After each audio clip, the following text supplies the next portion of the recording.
Sa Majesté, un instant, je me permets de vous interpeller. Est-ce que vous pouvez me dire ce que vous pensez des récentes élections sénégales? Vous me parlez de la récente élection présidentielle, c'est cela, au Sénégal, oui. qui s'est déroulée ce mois de mars 2024. C'est ça, oui. Bon, si je dois vous répondre, je dirais que le Sénégal n'est pas un pays souverain, parce que, comme vous le savez, mais je pense que nombreux l'ignorent, le Sénégal, sous sa forme actuelle, est un pays qui a été créé après la fameuse conférence Congo dite de Berlin de 1884-1885. Le Sénégal, donc je disais sous sa forme actuelle, est une création de la France et des Occidentaux pour les intérêts de la France et des Occidentaux.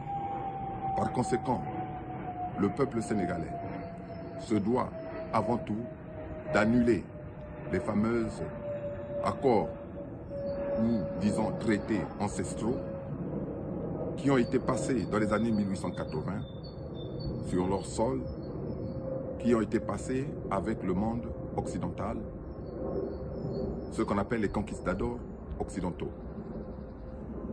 Cela dit, s'il faut raisonner par rapport à la forme actuelle du Sénégal et vous répondre au sujet de l'élection présidentielle, je dirais que cette élection fait suite à un massacre du peuple, notamment de l'opposition sénégalaise au sortant ou au président sortant Macky Sall.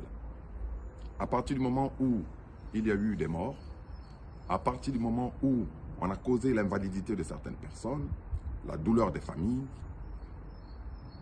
on doit s'interroger. Pourquoi nous devons nous interroger? Parce que moi, en tant que chef traditionnel, je sais que dans la loi Congo, et notamment du Luango, le crime est puni par la peine capitale.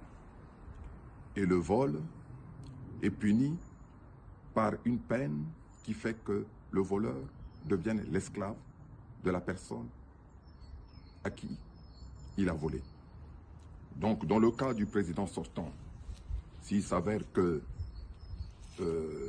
il a tué et il a volé, la peine la plus lourde qu'il méritera, selon toujours la vision Congo, c'est la peine capitale, et la peine la plus légère, c'est sa transformation en esclave du peuple sénégalais. Maintenant, sur le président actuellement élu, je pense que la première erreur, c'est celle d'avoir serré la main du président sortant. Pourquoi? Parce que, comme je l'ai dit tantôt, cette élection s'est faite après du sang et après des larmes. Le peuple a été reprimé et sur un plan spirituel et sur un plan métaphysique, on ne se doit pas de serrer la main de la personne soupçonnée, si ce n'est accusée de meurtre. On ne se doit pas de serrer cette main parce qu'en la serrant, on récupère une grande partie de la charge karmique.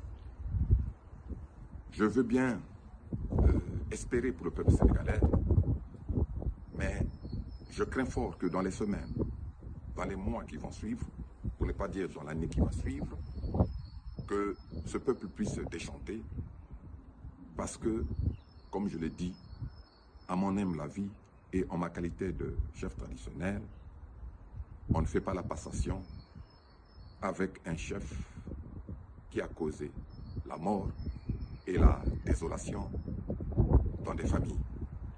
Voilà tout ce que je peux vous dire. Sauf si vous avez peut-être une autre question à me poser, parce que je suis un peu pris par le temps. Ah, ça ira, je vous remercie. Bon, c'est moi qui vous remercie. Merci. Allez, au revoir. Merci.